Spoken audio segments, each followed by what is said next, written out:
बहुजनांचा आमदार आणि बहुजनांच्या प्रश्नांना यथार्थपणे न्याय देणारा, विधिमंडळाचा कडाडणारा आवाज म्हणजे आदरणीय गोपीचंद पडळकर साहेबांसाठी जोरदार टाळी वाजवून त्यांचं आपण सर्वांनी स्वागत करूया.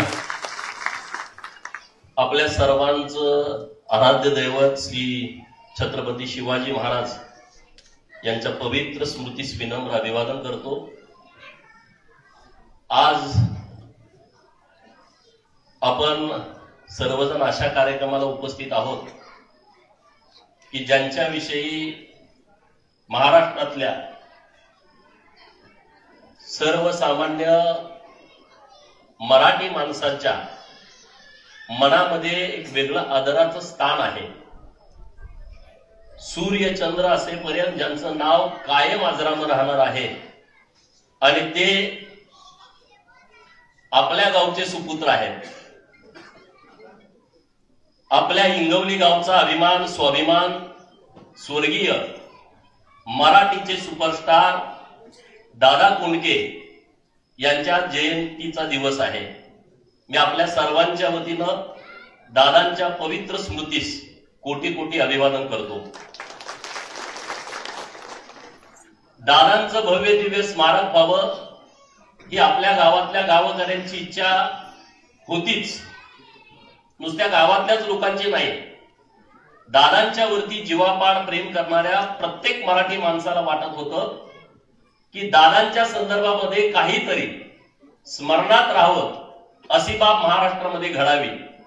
आणि म्हणून स्वर्गीय दादांचं भव्य दिव्य स्मारक त्यांच्या जन्मगावामध्ये म्हणजे इंगवलीमध्ये उभा करण्याचा संकल्प जो स्वर्गीय दादा कोंडके स्मारक समिती इंगवलीकरांनी केलाय तो पूर्ण करण्याचा शुभारंभ आज महाराष्ट्राचे लोकप्रिय मुख्यमंत्री आदरणीय देवाभाऊ यांच्या नेतृत्वामध्ये महाराष्ट्रातल्या 28,000 ग्रामपंचायतीचं नेतृत्व ज्यांच्या हातामध्ये दिलेलं आहे. गावगाड्याचा विकास करण्याचं धोरण ज्यांनी महाराष्ट्रामध्ये राबवलंय असे मान खटावचे पाणीदार आमदार आणि महाराष्ट्राचे कार्यसम्राट ग्रामविकास खात्याचे मंत्री माननीय जयाभाऊ गोरे यांच्या सहकार्यानं या स्मारकाचं आज भूमिपूजन होत आहे. मी जयाभाऊंचं जोरदार टाळ्यांमधून आपण स्वागत करावं अशी तुम्हाला विनंती करतोय. आज नुसतं आम्ही इकडे आलेलो नाही आहे, आम्ही विधान परिषदेचे आमदार माजी मंत्री माननीय सदाभाऊ यांचा आमदारकीचा फंड या कामासाठी पहिल्यांदा दिलेला आहे आणि त्याचं भूमिपूजन आज आपल्या सर्वांच्या उपस्थितीमध्ये होत आहे. सदाभाऊंच्यासाठी सुद्धा जोरदार तुम्ही टाळ्या वाजवल्या पाहिजे. व्यासपीठावरती दादा यांचे पुतणे माननीय विजय कोंडके साहेब, त्यांचे नातू IRS माननीय सचिन कोंडके साहेब, माननीय आमचे प्राण डॉक्टर विक्रम मांदल साहेब, व्यासपीठावरती उपस्थित या विभागाचे प्राण माननीय खरात साहेब, तहसीलदार माननीय नजन साहेब, आपले BDO साहेब पण इथे उपस्थित आहेत, पंचायत समितीच्या सदस्य माननीय तृप्ती मॅडम इथे उपस्थित आहेत, आपल्या गावच्या सरपंच सारिकाताई त्याही व्यासपीठावरती उपस्थित आहेत, माननीय गायकवाड साहेब उपसरपंच आपल्या गावचे ते या व्यासपीठावरती उपस्थित आहेत, अन्य सगळे मंडळी आणि तुम्ही सर्वजण गावकरी की आज खरं तर मला बांदल साहेबांचे भाऊ सागरदादा बोलले की आमच्या गावामध्ये जत्रेचा कार्यक्रम आहे असं वातावरण गावामध्ये तयार झालेलं आहे. माता भगिनी सहित वडीलधारी सगळी मंडळी या कार्यक्रमासाठी सकाळपासून इथं थांबून आहे. तुम्हा सर्वांचं मी मनपूर्वक आभार मानतो आणि आमचे पत्रकार मित्र पण आवर्जून आलेले आहेत. आता दादांचं स्मारक व्हावं असं आम्हाला का वाटलं असं विजय भाऊ त्यांच्या भाषणामध्ये बोलले. अरे आम्ही काही निमित्त आहोत या सगळ्या बाबतीमध्ये. दादांच्या बद्दल कुणाला आदर नाही. मराठी भाषा ज्याला कळते त्याला दादा माहित आहे. इतर भाषामध्ये पण मला वाटतं गुजरातीमध्ये पण हिंदीमध्ये पण त्यांचे पिक्चर आलेले आहेत.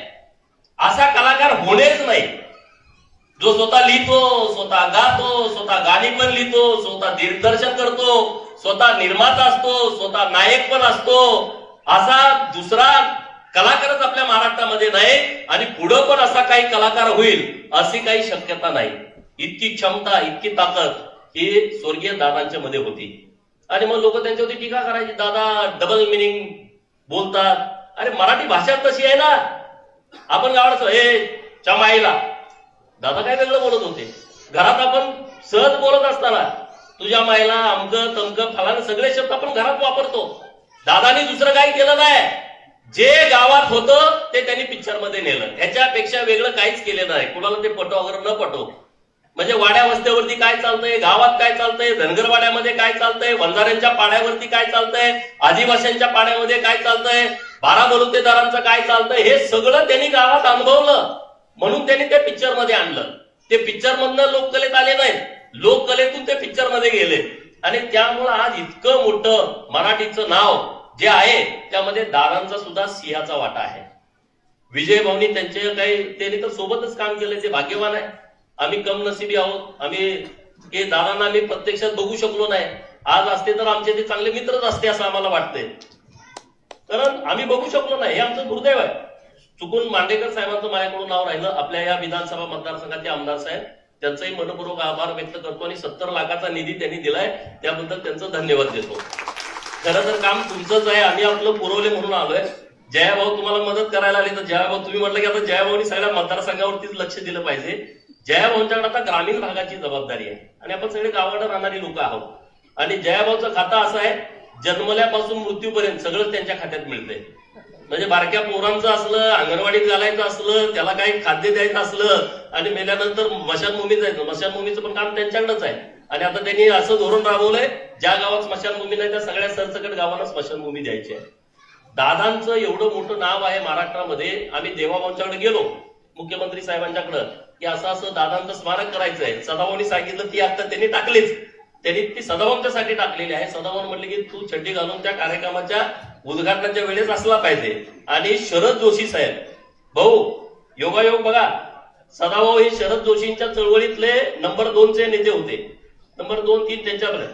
आणि तेव्हा शरद जोशी सदाभाऊला म्हणायचे हा आमचा दादा कोंडके आहे. शरद जोशी साहेबांचं ते वाक्य आहे. आणि म्हणून आम्ही ठरवलं, साहेबांच्याकडे गेलो. साहेबांनी म्हटलं ठीक आहे, ग्रीन सिग्नल दिला, तुम्ही ते काम करा, जयाभाऊंना भेटा. जयाभाऊंना आम्ही भेटलो आणि जयाभाऊनी 1 सेकंद सुद्धा वेळ लावला नाही. त्यांनी मान्य केलं की दादा कोंडकेंचं स्मारक हे हिंगोलीमध्ये करायचं आणि त्यासाठी मी वेळ देतो म्हटले. मला गावात यायचं आहे. आणि आज जयाभाऊ आवर्जून वेळ काढून आपल्या हिंगोली गावामध्ये आलेले आहेत. मी त्यांचं मनापासून आभार व्यक्त करतो. आज हिंगोलीकरांची इच्छा पूर्ण होतीये. हे दादांचं नुसतं स्मारक राहणार नाहीये. मराठीमध्ये जो जो कलाकार लोक कलावंत असेल त्या सगळ्या कलावंतांचं प्रेरणास्थान हे हिंगोलीचं स्वर्गीय दादा कोंडके यांचं स्मारक होणार आहे. या गावामध्ये दरवर्षी मराठी कलाकारांचा सन्मान सोहळा आयोजित करा तुम्ही गावकऱ्यांनी. अरे मोठी ताकद आहे दादा कोंडके मध्ये. हिंगोलीकरांचं हे तुमच्या सगळ्यांचं त्यांच्यावरती प्रेम आहे. हिंगोली गावांचं त्यांच्या या मातीमध्ये प्रचंड मोठी क्षमता आहे, ताकद आहे. म्हणून दादासारखा एक लोक कलाकार महाराष्ट्राच्या आणि देशाच्या समोर आला. ही हिंगोली भूमीची ताकद आहे, ही हिंगोली भूमीची शक्ती आहे. आणि त्यामुळं हे स्मारक हे एक आदर्श स्मारक उभा राहणार आहे. त्याचं डिझाईन केलं आमचे महेश पाटील सांगलीचे. त्यांच्यासाठी जोरदार टाळ्या वाजवा की त्यांनी 2 वेळा या गावाला व्हिजिट केली. त्यांनी हे पूर्ण स्मारक डिझाईन केलं प्रत्यक्षात जागा बघून. भाऊ जागेची अडचण आहे या गावाला. गावकऱ्यांचं खरं तर मनपूर्वक आभार मानलं पाहिजे. गावामध्ये ती जागा सोडून दुसरी गावाकडे जागा शिल्लक नाही. पण गावकऱ्यांचं सगळ्यांचं म्हणणं होतं की दादांचं स्मारक हे कसल्याही परिस्थितीत झालं पाहिजे. आमच्याकडे जी जागा आहे ती सगळी जागा तुम्ही स्मारकासाठी वापरा. मी गावकऱ्यांना मनापासूनच धन्यवाद देतो की तुम्ही ती जागा उपलब्ध करून दिली. जागा उपलब्ध करून दिल्याशिवाय आम्हाला इथं काही करता आलं नसतं. जवळपास 9 चित्रपट, आता सांगितलं की 9 चित्रपट इतके गाजले. हिंदी सिनेमावाले सुद्धा आधी बघायचे दादाचा चित्रपट येणार आहे का. दादाचा चित्रपट येणार आहे म्हटलं तर हिंदीवाले सुद्धा त्यांचा चित्रपट प्रदर्शित करत नव्हते. एवढी ताकद त्या काळामध्ये मराठीचा दबदबा हे फक्त दादाच निर्माण करू शकले. नाहीतर जर हिंदी चित्रपट आणि मराठी चित्रपट दादांचा त्याच दिवशी प्रदर्शित झाला तर हिंदी चित्रपटाचा 12 वाजले समजा, अशी क्षमता आणि ताकद ही दादांच्या कलेमध्ये होती. आता ते गाणी तर बघा ना, गावात जत्रेत जावा, लग्नाच्या कार्यक्रमात जावा, सवासण्याच्या कार्यक्रमात जावा, कुठलंही काय असू द्या, दादाचं गाणं प्रत्येक गावामध्ये वाजतं, असा हा एकमेव कलाकार आहे. याच्यापेक्षा कुठलाच सन्मान कलाकाराचा होऊ शकत नाही. मी आता तुमच्याशी बोलत असताना, हजार गावामध्ये हे गाणं चालू असेल, हजारो लोकांच्या गाडीमध्ये हे गाणं सुरू असेल, हे चिरंतन राहणार आहे. म्हणजे तुम्ही बघा, पोरी जरास लावशील का तुझं अंग माझ्या अंगाला, सूर्य चंद्र असेपर्यंत गाणं मागं पडू शकत नाही. अंजनीच्या सुता तुला रामाचं वरदान, एक मुखानं बोला बोला जय जय हनुमान. त्यांची मांडणी बघा ना, गेली सांगून ज्ञानेश्वरी माणसा परास मेंढरवरी. त्या पिक्चर मधलं गाणं ऐकताना तुम्ही बघा ना, काय त्यांचा भाव आहे. एक त्या पिक्चर मध्ये त्यांचं लहान नातू असतो, ते पोरग त्यांना ओळख देत नाही, सून त्यांच्या बाजून असते आणि नंदीबैलवाला येतो आणि नंदीबैलवाल्याबरोबर ते पोरग पळत पळत जात आहे. मग ते दादा त्याला पकडून आणतायत, ते दोघं बसतायत गप्पा मारतायत आणि मग दादा त्या खिशातून 50 रुपयाची नोट काढतायत आणि त्याला नातवून अरे ते देऊन याला. पोरग म्हणतोय बैल पैसे खातो. दादा म्हणतोय अरे बैल पैसे खायला तो काय माणूस आहे ना. वाक्य कसं आहे बघा ना, बैल पैसे खायला तो काय माणूस आहे का, म्हणजे माणूस पैसे खातोय. त्यांना म्हणायचं आहे बैलाला पैसे नाही लागत रे, त्याला गवत घ्यायला पैसे लागतायत. त्यांची मांडणी बघा, ते सनईवाले असतात, त्यांच्याविषयी तो मुलगा व्यवस्थित वागत नाही. सनईवाला, अरे कुठल्या पिक्चर मध्ये या महाराष्ट्रातल्या सनईवाल्यांना सन्मान दिला? तो दादा कोंडकेंनी दिला आणि त्यांनी ती भूमिका मांडली सनईवाल्यांची. राजकारणावरती त्यांनी जेव्हा हातोडा मारला, घराणेशाहीवरती त्यांचा हातोडा आहे. मी आणि सदाभाऊ किंवा जयाभाऊ आम्ही जी भूमिका मांडतोय घराणेशाहीच्या विरोधातली, दादा कोंडकेंनी त्यांच्या अनेक पिक्चरमध्ये मांडली आहे. बाप गेला का पोरगा, पोरगा गेला का नातू, हे राजकारणामध्ये नाही पाहिजे. ही भूमिका राजकारत्यांची नंतरची आहे, पण दादा कोंडकेंनी ती भूमिका आधी मांडलेली आहे. महाराष्ट्राच्या ग्रामीण भागाचा विकास काय असला पाहिजे, नुसतं डबल मिनिंग तुम्ही बघू नका दादांचं. दादांच्या प्रत्येक पिक्चर मधल्या प्रत्येक वाक्यामध्ये एक वेगळा अर्थ आहे. सामाजिक संदेश देणार आहे, राजकीय संदेश देणार आहे, सांस्कृतिक संदेश देणार आहे. प्रत्येक पिक्चर मधलं वाक्य हे त्यांनी असं जबरदस्त मांडलंय. त्याच्यामध्ये प्रचंड वेगळी क्षमता आहे, प्रचंड वेगळी ताकद आहे. त्यांच्या विनोदाला सुद्धा वेगळी झालर आहे. उगाच ते नुसतं हसवत नाहीत, प्रत्येक विनोदामध्ये त्यांच्या वेगळी झालर आहे. ही गोष्ट आपण प्रत्येकाने नीट समजून घेतली पाहिजे. आणि इंगवली गावकऱ्यांनो, मी तुम्हा सर्वांना खरं तर धन्यवाद देतो. तुमचं गाव सुद्धा इतकं सोन्यासारखं गाव आहे खरं तर. कारण मी जेव्हा पहिल्यांदा सदाभाऊ आणि मी आलो, अख्खं भाऊ गाव त्या दिवशी पण गोळा झालो. त्याच्या गावात गट तट राजकारण टोकाचं नाही आहे, सगळी एक संघ लोक आहेत. दोन्ही बाजूनं नद्या आहेत आणि त्या दोन्ही बाजूच्या नद्याच्या ठिकाणी असं पवित्र असं तुमचं गाव आहे. आणि मी तुम्हाला सांगतो 100% हे स्मारक झाल्याच्या नंतर तुमच्या गावामध्ये पर्यटकांची सुद्धा मोठ्या प्रमाणात संख्या वाढणार आहे. इथं नेकलेस पॉइंटला तर लोक येतात, आम्ही दुपारी तिथं थांबलो होतो तर 100-150 लोक तिथं होतात. पण प्रत्येक तिथं आलेला माणूस हा प्रत्येक माणसाला वाटलं पाहिजे इंगवली गावात गेलं पाहिजे, असं भव्य दिव्य स्मारक जयाभाऊ तुमच्या नेतृत्वामध्ये झालं पाहिजे. जयाभाऊकडे मी आणि सदाभाऊ गेले तर काय तर नवीन तुम्ही घेऊन येत आहे आणि माझ्या मागे काहीतरी लावताय, परंतु ते आम्हाला बोलतात, परंतु ते काम करणारा माणूस आहे. आज महाराष्ट्रामध्ये आपण देवाला मानणारे लोक आहोत. देवाभाऊंच्या नेतृत्वामध्ये मागच्या 2.5 वर्षामध्ये 400 तीर्थक्षेत्र 5 कोटी रुपयाचा निधी माननीय मुख्यमंत्री देवाभाऊंच्या नेतृत्वामध्ये दिला आणि आता तो वारसा पुढे घेऊन जयाभाऊ चाललेले आहेत. माझ्या एकट्या विधानसभा मतदारसंघामध्ये 8 मंदिराला तीर्थक्षेत्र चा भाऊनी दर्जा दिलाय, प्रत्येकाला 5 कोटी रुपये. हे माझ्या एकट्याचे नाही, हे महाराष्ट्रामध्ये सुरू आहे. छत्रपती शिवाजी महाराजांच्या काळापासून हे सगळं जे काम सुरू आहे भगव्याचं, आपल्या देवदेवतावरती आक्रमण झाली, मंदिरांची तोडफोड झाली, मूर्त्यांचं विभंजन झालं. आज ती सगळी जबाबदारी देवाभाऊनी जयाभाऊने दिली आहे.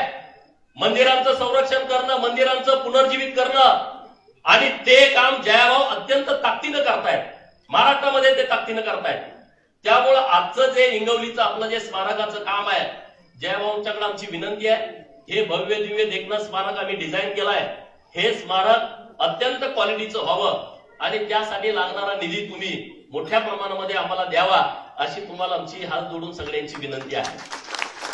त्यातून तुम्हाला जलसंपदा खात्याची मदत होणार आहे. जलसंपदा खात्याचे मंत्री पण तुमचे जवळचे चांगले मित्र आहेत.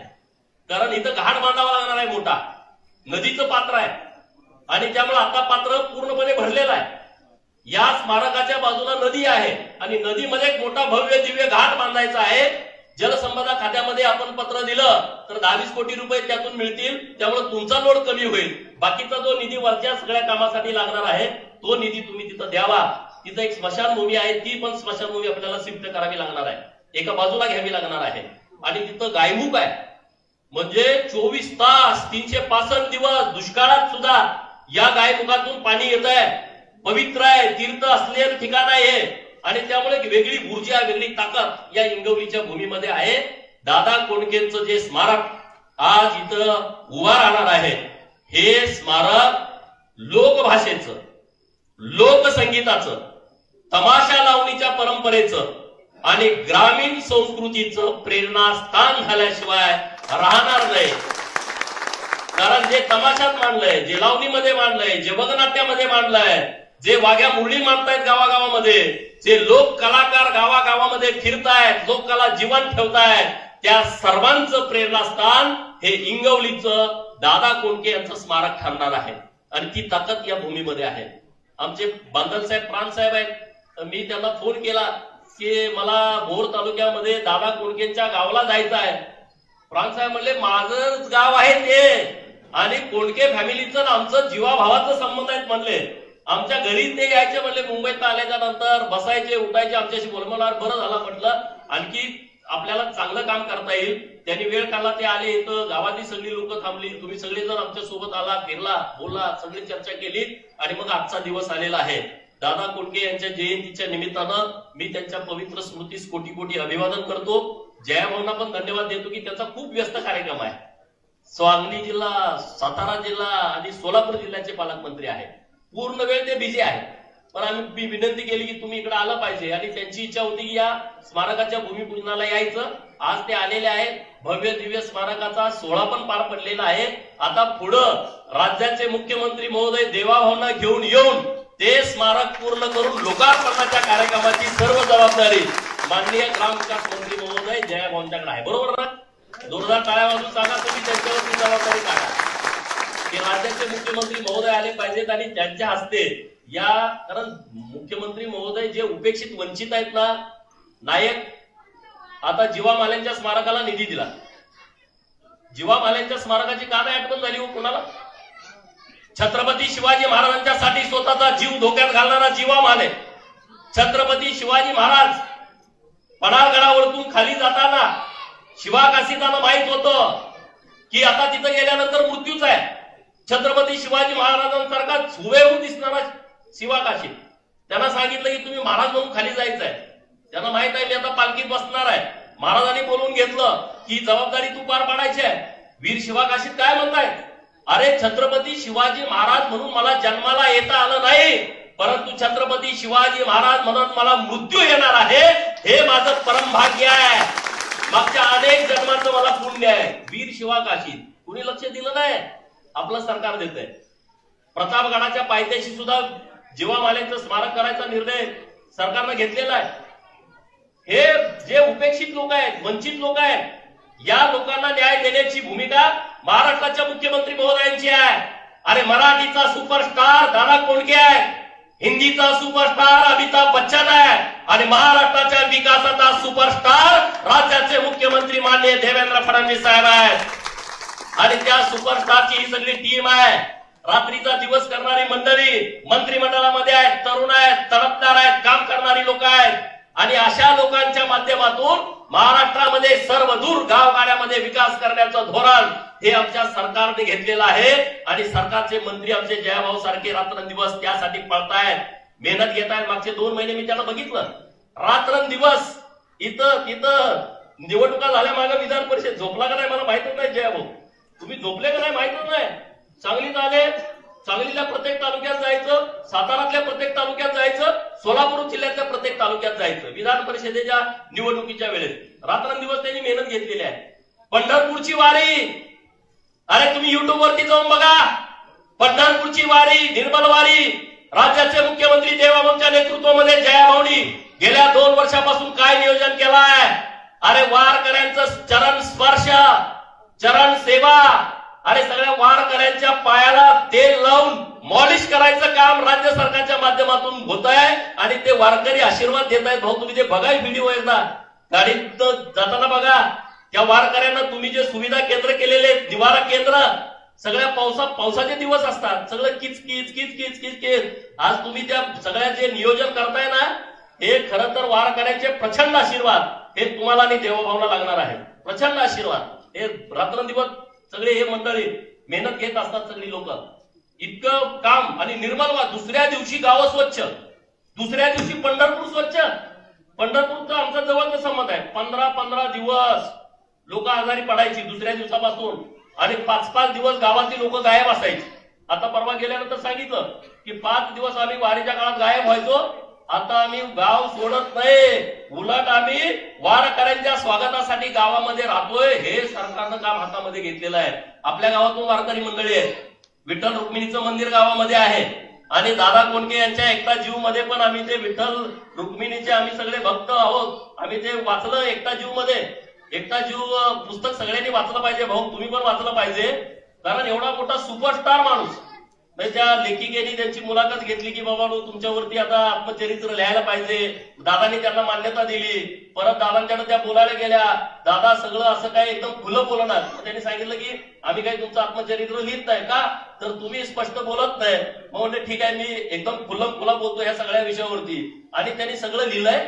शेवटचं पान वाचल्यानंतर खरं तर सगळ्याच्या मनाला वेदना होते. मला पण विचार पडतो, अरे काय दादानी हे सगळं शेवटच्या पानावरती लिहिलंय की मी आता एकटा आहे, माझ्याकडे सगळा पैसा आहे, माझ्याकडे संपत्ती आहे, माझ्याकडे सगळं आलिशान सगळी व्यवस्था आहे, पण मी आता एकटा पडलोय. शेवटची 2-3 पानं वाचल्याच्या नंतर प्रत्येक मराठी माणसाच्या डोळ्यामध्ये अश्रू येतील असं ते सगळं लिखाण लिहिलेलं आहे. त्यांच्या सगळ्या चित्रपटाच्या संदर्भात, त्यांच्या व्यावसायिक क्षेत्राच्या संदर्भात किंवा ते राजकारणामध्ये पण टॉपला होते. कोल्हापूरचं भाषण ऐकल्यानंतर बघा तुमच्या आज पण सगळे लोक खळखळून हसतायत. म्हणजे त्यांनी मला वाटतं शिवसेनेचा इतकं स्टार प्रचारक म्हणून त्यांनी काम केलेलं आहे. त्या काळामध्ये त्यांनी भूमिका मांडलेली आहे. मग शिवसेनेने पण का लक्ष दिलं नाही मला कळलं ना दादा आमच्याकडं. तुम्ही नाराज होऊ नका. नाही पण एवढं त्यांनी काम नाही पूर्वी मला माहित नाही त्यांचं एवढं, परंतु एवढं त्यांनी सगळं इतकं मोठं काम केलं होतं. एक वक्ता कसा असावा, भूमिका कशी मांडावी आणि ते पण डबल मिनिंग भूमिका कशी मांडावी त्यांच्या भाषणातून तुम्ही सगळेजण ऐकू शकता. त्यामुळे असा एक अवलिया, एक वेगळा हास्य, लोकांना हसवणारा, लोकांना खिळवणारा, 4-4 तास इच्छा माझ्या पुरी करामध्ये. एका पिक्चर करणं ठीक आहे, त्याला रिटेक करता येतं. नाटकामध्ये रिटेक नाही ना. नाटकाला सगळं तर स्टेजवरतीच सगळं करावं लागतंय. 4.5 तास ते लोकांना खिळवून ठेवायचे आणि असे 1200 प्रयोग त्यांच्या त्या नाटकाचे झालेले आहेत. असे अनेक विषय त्यांच्या आयुष्यामध्ये आलेले आहेत. आणि खरं तर भाग्यवान आहोत की देवाभाऊंच्या आणि जयाभाऊंच्या नेतृत्वामध्ये आम्हाला हे काम हातामध्ये घेता आलं. आणि सदाभाऊंना मी सोडत नाही. आता मी विधान परिषदेवरती नाही विजय भाऊ, त्यामुळे मला फंड देता येत नाही आणि म्हणून सदाभाऊंचा फंड आम्ही सगळीकडे पहिल्यांदा शुभारंभ करण्यासाठी वापरतो. आमचे पत्रकार मित्र आहेत. माझ्या इथं भरती नायकांचं गाव आहे. छत्रपती शिवाजी महाराजांचा 3रा डोळा, त्यांच्या प्रत्येक मोहिमेतला साक्षीदार, नियोजनकार. आणि मग भरती नायकांची समाधी म्हणजे 4 दगडाची समाधी. देवाभाऊंच्या नेतृत्वामध्ये आम्ही ठरवलं की भरजी राजांची आपण एक स्मारक बांधायचं आणि पहिला निधी 50 लाख सदाभाऊंचा टाकला, माझा 50 लाख टाकला. आम्ही त्याचा शुभारंभ केला. असं म्हणा की माझा पण तुम्हीच वाटतं. नाही पण त्यामुळे आपल्याला बरोबर दोघांना जावं. तुम्ही आता सगळी जबाबदारी जयभाऊंकडे दिलेली आहे. त्यामुळे परत एकदा तुम्ही सगळे या कार्यक्रमाला उपस्थित राहिला त्याबद्दल धन्यवाद. जय हिंद, जय महाराज. यानंतर बोलतोय